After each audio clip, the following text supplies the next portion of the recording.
Welcome, everybody. Here we are again for one of our monthly meetings. Tonight's guest and speaker is Robert Sparing, that has long been the Director of International Investigations and now is the Director of International Development for the Mutual UFO Network, MUFON. And I'd like to ask Bob to share his screen and start when he likes.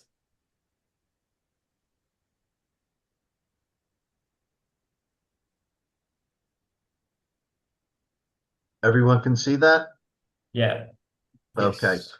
So what I'm going to try to accomplish today is give you a brief history of MUFON, how it came about, how we progressed, and what's going on now, because it's a different world in ufology today. The competition is much more intense as to where resources and reports go. So I want to cover our history, what we're doing now in the 21st century, how we can cooperate better with other organizations, and how we can offset what I fear is becoming a controlled form of disclosure that only a certain group of people are privy to what's really going on. And I think they'd like to put us out of business, to be perfectly honest. So let me start there. Modern UFO organization timelines. Back in the 50s, after Roswell in 47, UFOs was a hot topic. A number of different UFO organizations developed. APRO, the Aerial Phenomena Research Organization, was started by Jim and Carell Lorenzen in 1952, and when they died in 1988, APRO became defunct. However, they had three file cabinets of information over the years. One was saved and digitized, one was lost, and a third cabinet was just recovered by David Mahler last year. After many, many years of sitting in somebody's garage, they didn't want to give it up. So APRO went under. The National Investigation Committee on Aerial Phenomena went under NICAP. They formed in 1956 and made it through the 70s. Donald Kehoe was probably their greatest member and running it at one time. And if you go back and look at the old NICAP newsletters from the 1960s, it's not a new phenomenon that Congress is involved. Congress has been asking these questions for almost 60 years in various forms, committees, congressional hearings and such, and we still are where we were 50 to 60 years ago. The International UFO Bureau was founded in 1957 by Hayden Hughes. Recently, Mindy Toutfest, former MUFON, resurrected the organization. They take UFO reports as well as MUFON and NUFORC, which I'll get into in a little bit. And then you have the Center for UFO Studies, CUFOS, founded in 73. Again, CUFOS doesn't take UFO reports anymore. Their database is still available for sale on a CD-ROM. Very, very impressive database. But as far as organizations investigating UFOs right now, it's basically MUFON, NUFORC, and later I'll get into ARROW and Enigma. But there's various organizations all over the world. Archives for the Unexplained, I missed Sisu. We have SIFE, Gaipan, Befora, NUFORC, EuroUFO, International UFO Bureau, etc. So what's happened since 2017? 2017 is when the Nimitz Tic Tac video was released. The Nimitz Tic Tac happened in 2004, but the video was finally released in 2017, allegedly leaked out. And this is where you start coming into contact with individuals like Hal Puthoff, Lou Elizondo, Ross Coulthard, Christopher Mellon, Tom DeLong, Eric Davis, Jeremy Corbell.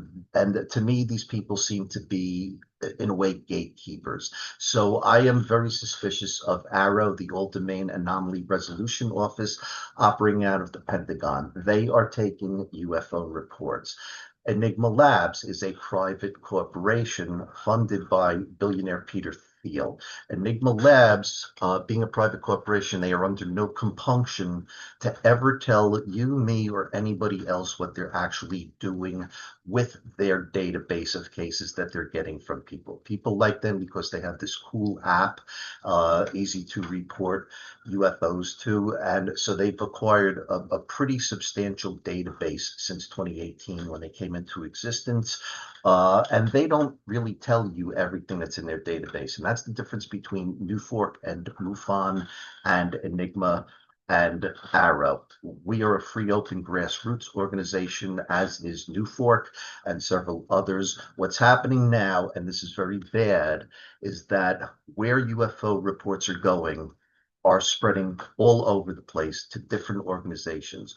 What's that mean? That means that from now on, because so many reports are going to so many different places, it's diluting every database. You will never again be able to get accurate, honest monthly statistics as to what's actually going on in the UFO world, unless, of course, the majority of free, open, grassroots organizations get together and we start doing our own major reports, not just the MUFON CMS, but we should all be cooperating to be able to give more accurate monthly reports than what could be available right now.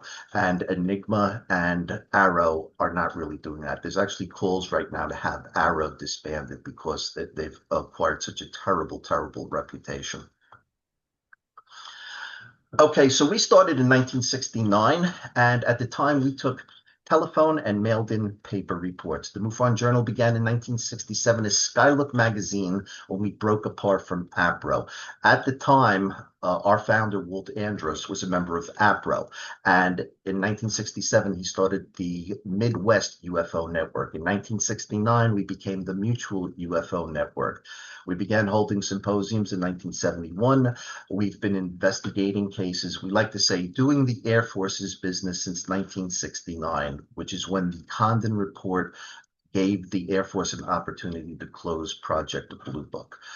In the 1990s, we began scanning important historical documents that were given to us over decades. Over 2 terabytes have now already been scanned, digitized, personal names redacted in reports and the private collections of UFO investigators. And that's actually a product that we have now called the Project Aquarius Digital Library. In 2005, MUFON computerized our database. We call it the case management system. So no more paper reports, people mailing in letters, people mailing in paper reports. We went digital in 2005, and now the case management system, the CMS, has 146,000 cases, but it is at the end of its lifespan. It's becoming far too expensive to constantly fix because the coding is over 20 years old and most people don't use that program anymore. So we have to go to a new database, and we will be doing that this year. We also co-produced the History Channel show Hangar One, which ran for 2 seasons, 2014, 2015. MUFON Television was introduced in 2018, which is a product you can purchase as a level of membership with over 800 distinct programs in our library. Our social media director, Ron James, put out a movie co-produced with MUFON in 2023 called Accidental Truth. And in 2 months, the sequel will be released, Accidental Truth Next. It premieres June 2nd of 2026. Today, MUFON has 4,000 members and 700 trained field investigators. To become a field investigator, one must purchase a field investigator manual. It's a little over $100. It's a one-time purchase, and it takes you through all aspects of forensic investigation, astronomy, trigonometry, how to interview witnesses, and at the end you take an online test. If you pass, you're assigned cases from your state director or your country director, and you're off to the races investigating for us. If you're just a member, you get, for as little as $6 a month, our monthly magazine, twice monthly newsletter, access to 146,000 cases for your own research, access to our social network, and I'll get into all of that in a little bit. So let's go to the next slide. In 2021, we created an in-house social network for members called the Observer Network, and I'll go into that later. In 2023, we created the Project Aquarius digital library, available as subscription with no membership necessary. We also utilize various social media platforms beginning 16 years ago with Facebook. We now have 156,000 Facebook members just on our Facebook homepage. We're almost up to 160,000 on X. We have 98,000 on YouTube, 60,000 on Instagram. We have 95 affiliated MUFON and UFO community Facebook groups consisting of other possible 300 potential eyeballs seeing the posts that we make. And now we're affiliated with the Wow Signal newsletter, which has a subscription base of 800,000 people in their mailing list. Why is this important? It's important because mainstream media is ignoring MUFON, and we believe that it's on purpose. When we had our symposium last year, we sent out 600 press releases to newspapers, magazines, podcasters, television stations, networks, and out of 600, 0 picked us up. Yet, if we talk about a topic and we get nowhere with it, and Ross Coulthart, the Australian journalist, brings up the same topic a week later, it's all over the world. It has gone viral. So we feel that mainstream media is actually blocking us, and that the only way to overcome that block is to develop our own social media platforms. This week, I started a Rumble channel. Next week, we're going to Spreaker so that we can distribute all of this audio-wise around the world. And we definitely view it as the comeback against organizations like Enigma and Arrow. And before I forget, I'll throw this in now. This is one area where other UFO organizations can join forces with MUFON in order to spread the news that you need to spread in the UFO world. We have lists of groups favorable to us, which we can give to all of you in Europe. We can post your posts on our Facebook pages and our X pages. If you have video productions you'd be interested in trying to put up on our YouTube page, we're looking for content, because the more content we get, the bigger our footprint becomes in social media. MUFON has a variety of special teams. We have our laboratory in Missouri, and the laboratory can now do not only electron microscopy, X-ray fluorescence, but we also have a machine that can analyze DNA evidence now. And when we go into our new system shortly this year, there will be no trace evidence left behind. When a witness checks a box in the new system, yes, I have trace evidence.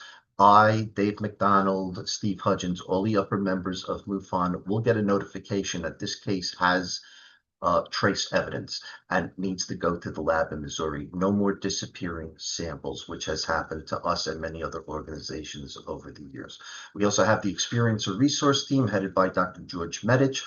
They talk and counsel with people who have had experiences.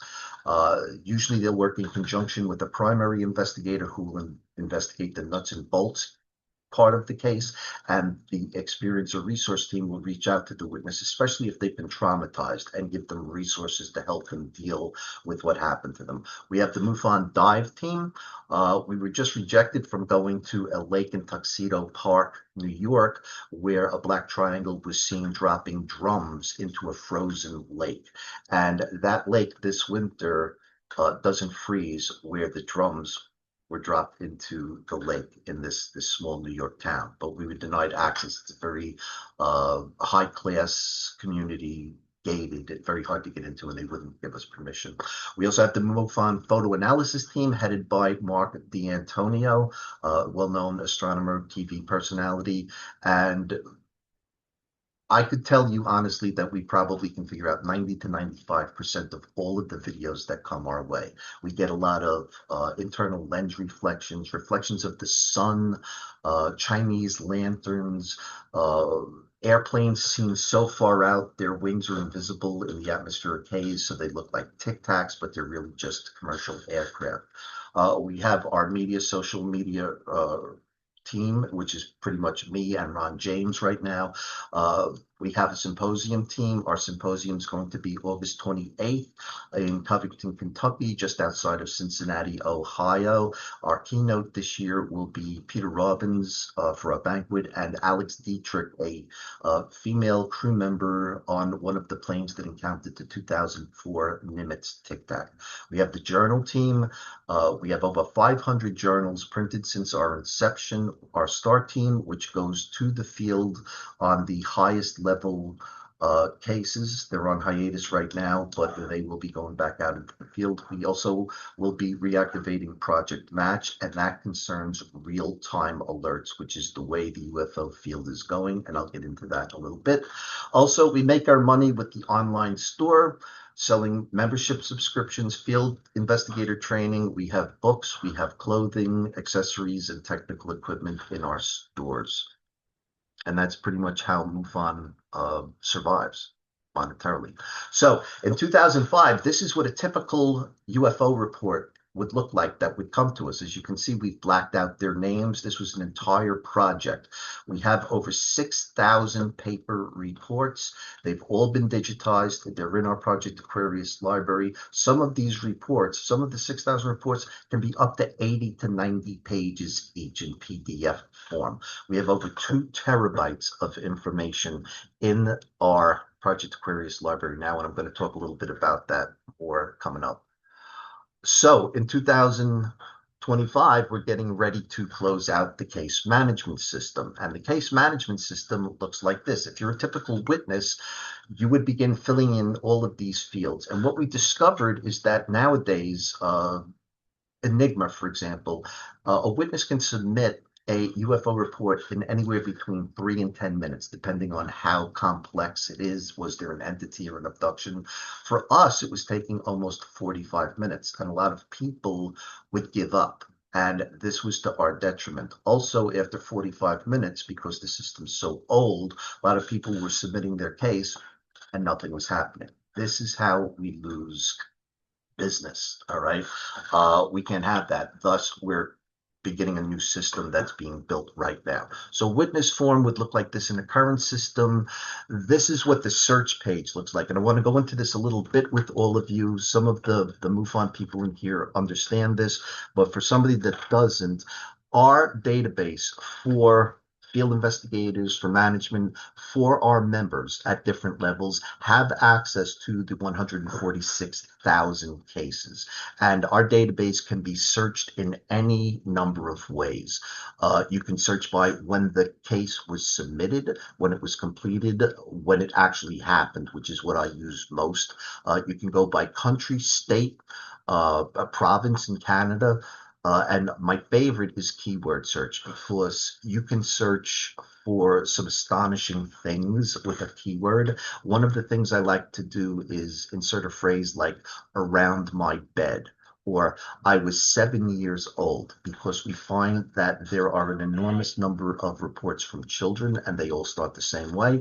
Another thing we get a lot is I was out on my balcony smoking. A lot of people report UFOs late at night because they were out on their balconies smoking. But keyword search is my favorite. You can look up by case number. You can look up by investigator. The members can. Only other field investigators and management can on these screens. Not all these screens are available to the public. You can look at what the case disposition was, whether it was an IFO, a hoax, insufficient data, an unknown craft, unknown other. We also have investigation status. Is it in progress? Is it completed?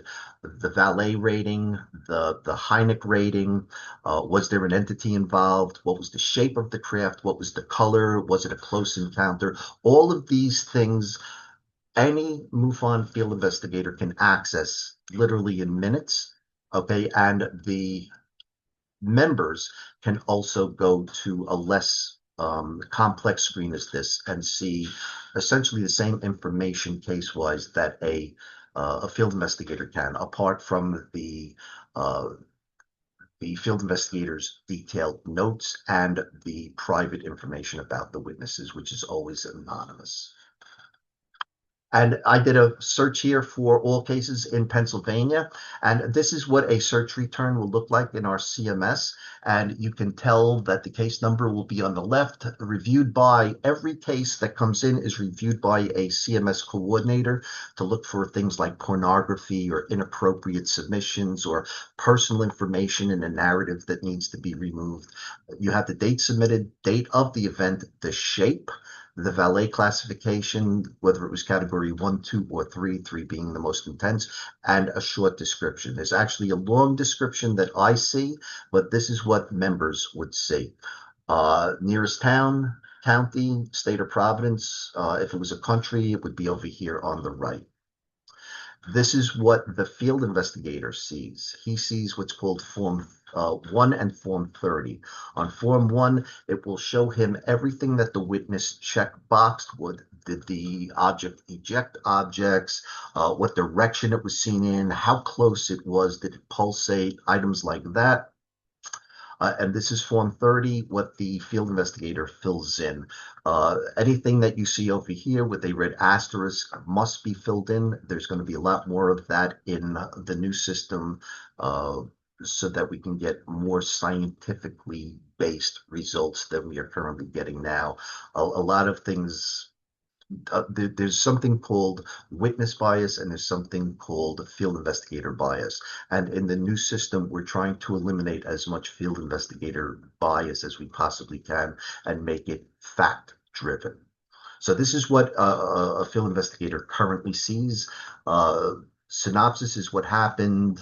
Witness interview is if the person's able to get in touch with the witness, and then he makes his own conclusions, analyzes any photographs or videos that may be associated with the case. This is what the new system is going to look like. It's going to be called ANDRIS, the Automated Network Database for Research into UFO Sightings. It's an acronym for the founder of MUFON, whose name was Walt Andrus. And we are going to go from 45 minutes for a witness to report to 3 to 8 minutes. It's going to have really, really nice graphics. This is what the witness will fill in, and they'll be able to do it much, much quicker than the current system we have now. This should bring back a lot of reports our way. The new system will also have where you can pin your account to a map. But we'll also make it much more user-friendly. A lot of times when people don't understand, when we ask them how high above the horizon was the object, it's going to have new graphics. The system is also going to be AI capable. A lot of what used to have to be manually input by field investigators in the past can now be auto-populated. We'd be able to auto-populate astronomy data, weather data, flight radar 24 data, and we have a whole list of things that will become automated using AI in the new system. This is what the CMS coordinator sees before he distributes out a case. It is so much prettier than the current system that we have. And hopefully this is going to be launched within the next 2 months. It's also going to have graphics with alerts where you can see where there are clusters of cases, where there may be a flap. You'll be able to, depending on the status of the case, if it's in progress or has a disposition, the little icon may change from a question mark to a saucer or a triangle once a disposition has been given to it. And it's also going to have a multi-level map. Level 1 will be our ANDRIS database cases. Level 2 will be our CMS. The CMS is being archived, but we will still be able to access it, as will members. It will still be a membership benefit, but there'll also be a visual map of 146,000 cases as level 2. Level 3 will be our USO database that came from Carl Feint, the late Carl Feint. And then levels 4 to 8, we have several international databases donated to us. I know we're working with Stavros right now. We're working with Edoardo. We already have gotten from Klas Svan the Swedish and Norwegian databases. I have permission from the family to use the Larry Hatch database, which comprises approximately 1/3 of the CUFOS database. And Levels 9 through 10 will be private databases donated to MUFON, like Larry Hatch that I just mentioned. It will have interactive search capabilities between levels. So if you want to see if an Andrus case might happen in the same place as a CMS case, you will be able to do a cross-reference check in the map. I mentioned Project Aquarius Digital Library before. You can get the Project Aquarius Digital Library two ways, either as a $50 a year library card, or it's part of one of our enhanced membership projects. If you just get the library card, it's $50 a year. This is what you get in Project Aquarius. If we start on the left, we have the private collections of various UFO researchers. The two most important collections we have in that room are Captain Edward Ruppelt's Blue Book, personal notes and correspondences, and his file cabinet, his 3x5 research cards. It's an astonishing collection, but the key collection that we have is the Leonard Stringfield diaries. For those of you who don't remember Leonard Stringfield, he was a crash retrieval expert. He operated between the 1950s till his death in 1990. He wrote several books, several pamphlets on various crash retrievals all over the world since Roswell. And you can actually read those books and read those research reports along with his diaries in the private collection room. His diaries are in 65 volumes covering 2.5 decades, 12,000 pages. And MUFON put together a team where we had to redact all of the names of all of the people in those 12,000 files before we could release it to the public, because Stringfield had some CIA sources, some FBI sources, and one particular CIA bureau chief told Leonard Stringfield, and it's written in a diary, Len, if you tell the public what I just told you, if they weren't afraid to kill Kennedy, they won't be afraid to kill a CIA bureau chief. So we had to do a lot of redacting to protect the names that were mentioned in the Stringfield diaries. Fascinating collection. Fascinating collection. Second room is Witness Sketch Gallery. Out of the 146,000 cases that we have close to 10,000 drawings that people submitted to us over the past 25 years. And when you look at this gallery, one thing's going to astound you is how many times people draw the same thing. I actually like drawings better than I like photographs, because you're actually seeing what the witness saw with their own eyes, not what the camera saw. And what you will find is predominance of triangles, boomerangs, chevrons, more so than discs. Cylinders are even ahead of discs. It's fascinating, but it's remarkable how similar people are drawing the same things. And at one point, when you see 100 drawings of chevrons with huge lights on the bottom that people are describing as semi-transparent, you have to at some point acknowledge that, yes, maybe these people aren't hallucinating. Yes, maybe this is an actual sky phenomenon. And I believe that the Witness Sketch Gallery is an excellent way to validate that. The Newspaper Clippings Gallery has several 100,000 newspaper clippings, and it's free. So anybody that doesn't want to pay the $50 a year can still go to the newspaper clippings room and research all of the newspaper clippings to your heart's delight. There's 500 editions, I believe, of the UFO newspaper clipping service started by Rod Dyke in the 1960s as a teenager. There's no more newspapers because everything's gone digital, but we have hundreds of thousands of free newspaper clippings for the world to see in our library. The Mars Repository, this is where the 6,000 reports are that are housed, that we've redacted. As I mentioned before, I know that the Cash Landon report that we did in MUFON is 80-something pages long, and we have 6,000 files, some of them longer than the Cash Landon report. They have been redacted so that private information can't be seen. The only room that's not active yet is the UFO report maps, and I just showed you that's going to be part of Andrus, and we'll figure out how to work that into that room in the future. The last two rooms, Historic Journal Collection. We have every single MUFON journal and Skylook magazine since 1967, over 500 issues of magazines to wade through. And our symposium proceedings, the book you get at our conventions every year, we have a complete collection of those since our first symposium in 1971. Tons of reading for somebody interested. I think this is well worth $50, but I'm not trying to sell you anything. This isn't a commercial. I'm just telling you what we're doing.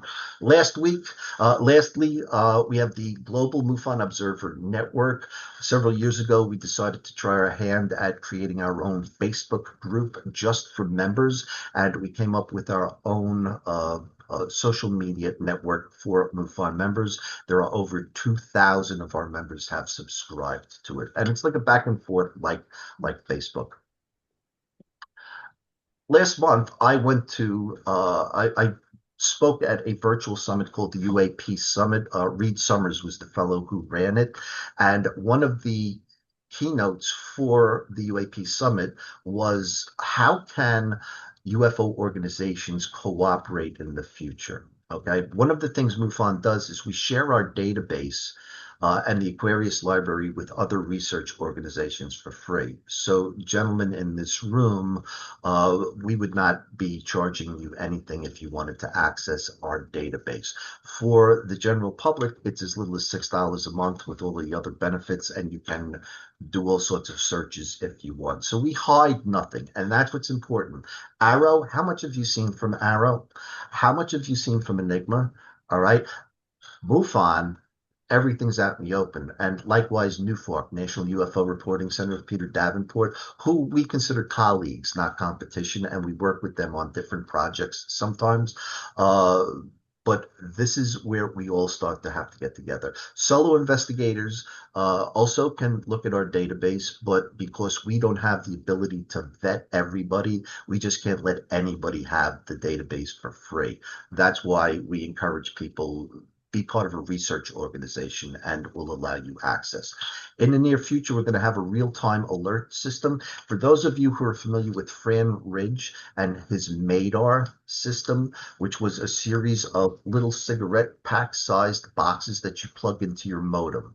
And if certain conditions will trigger an alarm. Basically, if there is a sudden change in the electromagnetic field causing compass gyrations, or if there is a certain rise or drop in barometric pressure within, say, a 15-mile area, that would suggest that a craft is coming into the atmosphere near that MADAR box or leaving the atmosphere. And in 2023, we had a direct hit. There was a MADAR unit near Fort Knox, and it alarmed at 4:13 in the morning. We got a MUFON report the next week from 4:13 in the morning that day near Fort Knox of a man outside his house who saw a huge octagon-shaped craft come down and hover over his house. Perfect match. When Fran died, match discontinued. The MADAR people are trying to regroup, and we're trying to work with them to create a worldwide network of real-time alerts. At the UAP Summit, there were several other groups talking about real-time alerts, and actually, if you go on Amazon, there's Chinese outfits that are selling units, but they don't connect to any sort of network.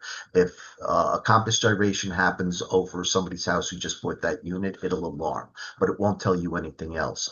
The MADAR system and the ANDRA system, if they talk to each other, will be able to do correlations. So we're moving fast into the 21st century. We also produce monthly statistics reports, which we put out all over Facebook. We hide nothing, and we give a quarterly report to Congress. We welcome cooperation with other organizations, and this is the last thing I want to talk about. This is the last slide. Using social media to boost each other's organizations. I personally think that if we're going to start somewhere, the place to start is social media, because social media is in many ways replacing dying mass media, because people are so siloed now. Nobody's watching CNN, nobody's watching Fox or any of the other. Everybody's getting their information from Facebook and other social media platforms. Our objective is to dominate the social media universe so that we have the advantage Arrow and Enigma and other competitors don't. So cooperation with any group anywhere in the world.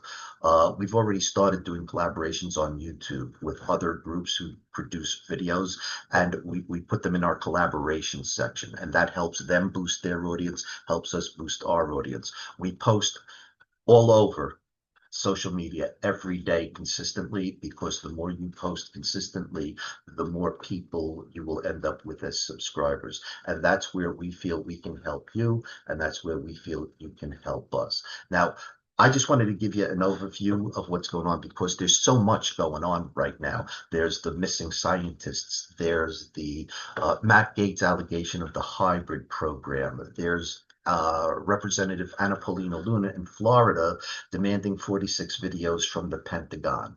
All right. And then you have Jeremy Corbell's movies coming out, and everything seems to be coordinated. And now Obama says, oh, yes, there's aliens, but they're not at Area 51. Trump comes back, equally puts his foot in his mouth, and then a week later says, oh, yes, I'm going to release all the files. There's going to be a speech about UFOs on July 8th, the 80th anniversary of Roswell. My question to you guys is this all for disclosure, or is this all the magician making us look a different way so that we don't see what's happening? I personally don't believe disclosure is close. I think that a lot of people are going to be disappointed between May and July of this year, because what I call the gatekeepers, I don't think they want disclosure, because if there is disclosure, it will put a lot of them out of business. All right. So if you want to call it a grift, use an American word, you can, but I'm not enthusiastic or hopeful about this summer and this closure. So that's where I feel we are. I feel this is what MUFON has to do. This is what we're trying to do. And I'm open to any questions that you guys have. Thanks. I appreciate letting me share.